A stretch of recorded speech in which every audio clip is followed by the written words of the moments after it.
मीनू जी आपसे इसलिए इस चीज को पूछ रहा हूँ कि आज एक और बेवकूफी की बात ये हुई। बेवकूफी मैं इसलिए बोल रहा हूँ, जगदम्बिका पाल जी को मैं आज से नहीं, मैं करीब पिछले 50 साल से जानता हूँ।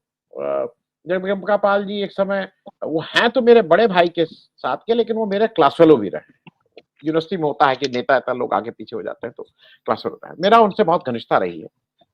उनको मंत्री नहीं बनाते हैं लोग। उनका एक दर्द यही है कि 4-4 बार के एमपी हैं, लेकिन ये बीजेपी वाले उनको मंत्री नहीं बनाते। तो वो अब उस लॉयल्टी में आज उन्होंने एक और मेरे हिसाब से गैर वाजिब काम किया। मैं अपने साथियों से कहूंगा कि अगर वो आधे 10-10, 20-20 सेकंड की वीडियो, आज वहां पे एक प्रश्न उठा, किसी संसद सदस्य ने उठाया कि भाई राहुल गांधी अगर संभल जा रहे थे तो उनको रोकना, आप रोक क्यों रहे थे? वो लीडर ऑफ अपोजिशन, आप क्यों? तो उस पे उनकी टिप्पणी आई कि भाई Rahul Gandhi leader of opposition है तो वो बाहर बाहर कहां घूम रहे थे? उनको लीडर ऑफ सदन में रहना चाहिए था। इसको मैं आगे भी करूं, ये हीट ऑफ द मोमेंट में ये कहा हुआ वाक्य नहीं था। वो फिर बाहर निकले और संसद पार्लियामेंट के बाहर खड़े होकर उन्होंने बाइट भी दी है, जिसमें उन्होंने और ज्यादा हमला किया। उन्होंने कहा कि वो संसद में तो बैठते ही नहीं है, और उन्होंने टर्म यूज किया कि वो संसद का बहिष्कार करके संभल चले जा रहे थे। मेरे हिसाब में से अगर आज कोई संभल या मणिपुर बहिष्कार नहीं, इस्तीफा देके भी चला जाए तो इस देश के लिए वो कुछ अच्छा काम कर रहा है।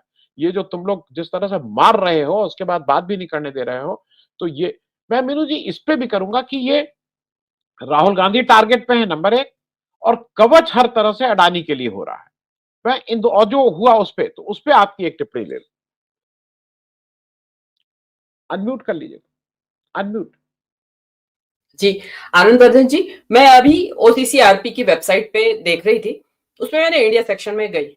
वहां पे उन्होंने अडानी के बारे में भी बड़े जो टाइटल्स हैं जो उनकी खबरों के, वो उनको आप पढ़ेंगे तो वो सीधे सीधे वो इफ एंड बट करके नहीं लिख रहे हैं। वो लिख रहे हैं कि Kenya grants power deal to India scandal ridden Adani group. उन्होंने सीधे सीधे so called allegedly scandal ridden कुछ नहीं लिखा है। उन्होंने लिखा है कि केन्या जो है पावर डील इंडिया के स्कैंडल जिसके नाम है बहुत सारे, वो ऐसे अडानी ग्रुप को दे दिया।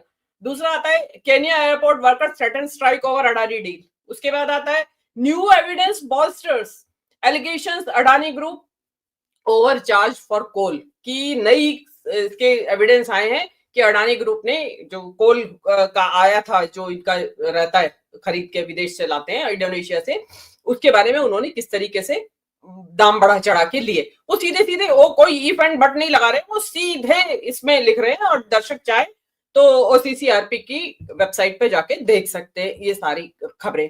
तो सुधांशु त्रिवेदी जी को जो खबर अपने लिए मुफीद लगी वो तो उठा ली, और जो अपने लिए मुफीद नहीं है वो, उसके बारे में क्या आप क्या कहेंगे उसके बारे में?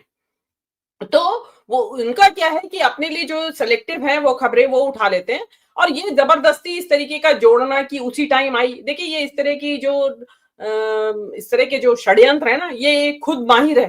तो जिसको कहते हैं चोरों को सारे नजर आते हैं चोर, तो उनको सभी नजर आते हैं कि भाई सभी लोग इसी तरह के षड्यंत्र करते होंगे कि भाई इसी टाइम लाना है इसको।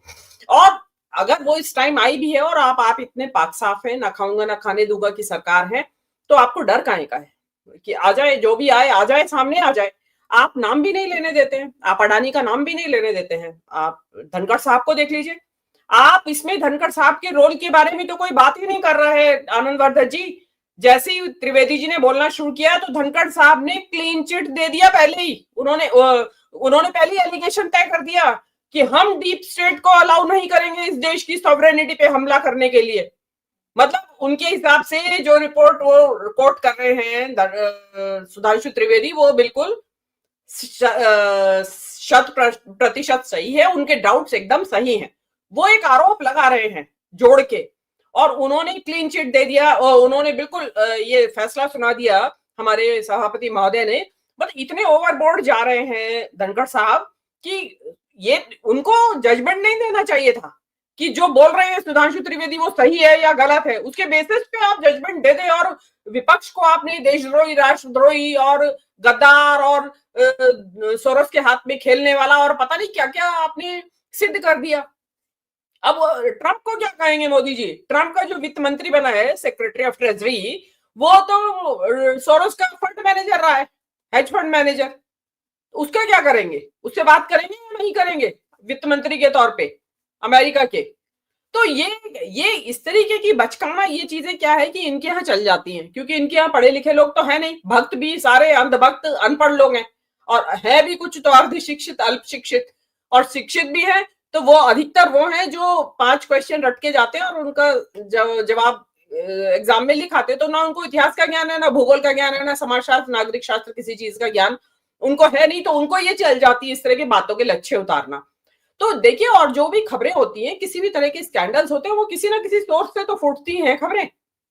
तो आप जो है ये बोले कि वहां से, और ये मतलब इसका मतलब तो राहुल गांधी इतना पावरफुल है कि दुनिया की ताकतें उसके अंगूठे के नीचे हैं, वो जब चाहे जिससे रिपोर्ट लीक करवा देता है। वो राहुल गांधी की इतनी ताकत है कि हिंडनबर्ग से रिपोर्ट लीक करवा दी 2-2 बार। राहुल गांधी की इतनी ताकत है कि वहां का डिपार्टमेंट ऑफ जस्टिस उसके कहे के अनुसार चल रहा है, राहुल गांधी के इशारे पे काम कर रहा है। मतलब इतना ताकतवर आदमी है, अरे आपके पास इतना ताकतवर आदमी है तो ये इसके तो हाथ में ताकत दो, ये तो दुनिया को हिला के रख देगा भारत के पक्ष में। मतलब आप कोई लॉजिक तो हो उसके नीचे जो आप बात कर रहे हैं। तो दूसरी बात ये कि आपने जो जगदंबिका प्रसाद पाल के बारे में बोला, उन्होंने जो शब्द बोले कि विपक्ष के नेता हैं और बाहर क्या कर रहे हैं और बहिष्कार, एक तो ये झूठी मिस रिपोर्टिंग, झूठी बातें बोलना। इन लोगों को क्या है कि अब इन लोगों को, उन लोग जैसी संगत में रहेंगे वैसी रंगत हो जाती है, तो उनको वैसा ही झूठ बोलना आ गया है, और उनको ये लगता है कि झूठ बोलना, गांधी परिवार, उसमें खासकर राहुल गांधी को गालियां देना, बिलो द बेल्ट अटैक करना, ये सब प्रमोशन का एक रास्ता है। आप जितनी गालियां देंगे, जितनी अभद्र भाषा, निचले स्तर की भाषा का इस्तेमाल करेंगे, उतना आप ऊपर जाने वाले हैं। तो वो जगदंबिका पाल ने अपना कर लिया है उसका प्रयोग।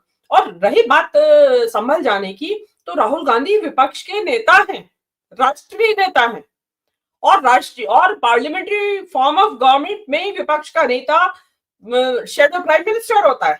राहुल गांधी की ड्यूटी है संभल जाना, और गए हैं बिल्कुल ड्यूटी के अंतर्गत, कोई किसी के ऊपर एहसान नहीं है, वो नेता के तौर पे उनको जाना जरूरी है, और जाएं, वो देखें कि एक्चुअल हुआ क्या है वहां पे, ग्राउंड रिपोर्ट क्या है। और जिसके लिए वो गए भी, जब भी उनको 10 दिन हो गए घटना के बाद, उसके बाद गए हैं वो, ऐसा भी नहीं है कि घटना हो रही है, आग लगी हुई है शहर में और वो पहुंच गए हैं वहां पे। वो तो तब गए, आपने तो वहां बुलडोजर चला रखे संपत्तियां गिराने के लिए, और विपक्ष का नेता वहां जाए ना। पता, आपके लिए तो हालात इतने सामान्य हैं कि आप बुलडोजर चला लें, विपक्ष के नेता के लिए वहां हालात सामान्य नहीं है। तो और दूसरी बात जो कह रहे हैं कि आप सदन में नहीं है और रहते कहाँ है, मैं तो अक्सर देखती हूँ बैठे रहते हैं, आज भी थे, मैंने कल भी देखा उनको बैठे हुए, कल तो नहीं देखा, आज भी मैंने देखा, जिस दिन से सदन शुरू हुआ है तब भी मैंने देखा।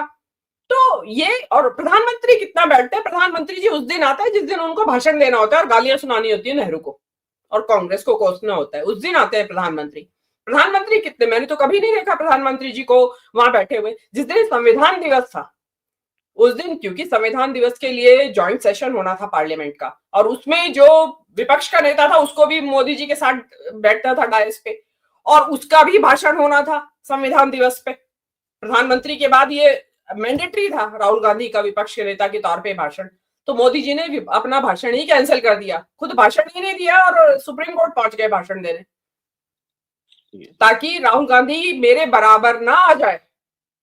तो आपके कहने से क्या होता है, विपक्ष का नेता तो है वो।